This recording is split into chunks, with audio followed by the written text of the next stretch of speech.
ដើមឆ្នាំ2025នេះស្ត្រីខ្មែរជាច្រើនអ្នកត្រូវបានអូសទាញឲ្យទៅរៀបការខុសច្បាប់នៅក្រៅប្រទេស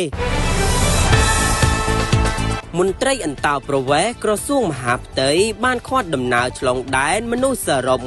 118នាក់ក្នុងនោះមានជនជាតិខ្មែរ104នាក់ជនជាតិចិន14នាក់ដោយជាប់សង្ស័យពាក់ព័ន្ធករណីអំពើជួញដូរមនុស្សនាដើមឆ្នាំ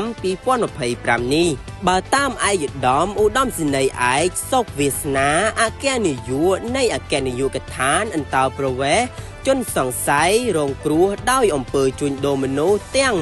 118នាក់ត្រូវបានសមត្ថកិច្ចអន្តោប្រវេសន៍អន្តរាគមន៍ក្នុងករណីសរុប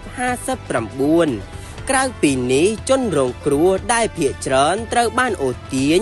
ឲ្យទៅរៀបការដោយខុសច្បាប់ជាមួយជនបរទេសបានធ្វើឡើងជាក្រុមឯកឧត្តមឧត្តមសេនីយ៍ឯកបញ្ជាក់ថាស្ត្រីរងគ្រោះមានវ័យក្មេងៗខ្លះធ្វើដំណើរទៅក្រៅប្រទេសដោយគ្មានគោលដៅឬថាទៅដើរលេងតែមិនដឹងដើរលេងនៅឯណាឲ្យពិតប្រាកដឬខ្លះគ្មានថាវិការសមស្របសម្រាប់ធ្វើដំណើរទៅក្រៅប្រទេស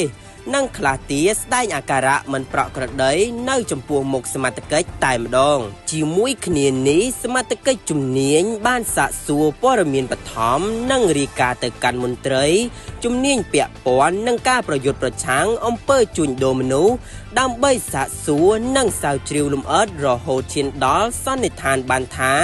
អ្នកទាំងនោះបានចាញ់បោកមេខ្យល់អូសទាញលួងលោមទាំងតាមរយៈចិត្តសាស្ត្រទឹកប្រាក់សម្ភារៈនិយមនិងផ្ដល់ក្តីសង្ឃឹមផ្សេងគួរបញ្ជាក់ថាក្នុងរយៈពេល6ខែដូចគ្នានេះមន្ត្រីអន្តោប្រវេសន៍ក្រសួងមហាផ្ទៃក៏បានផ្ដល់កិច្ចសហការសម្របសម្រួលទទួលស្ត្រីខ្មែរជាជនរងគ្រោះនៃអំពើជួញដូរមនុស្សនៅប្រទេសចិនចំនួន78ករណីផងដែរ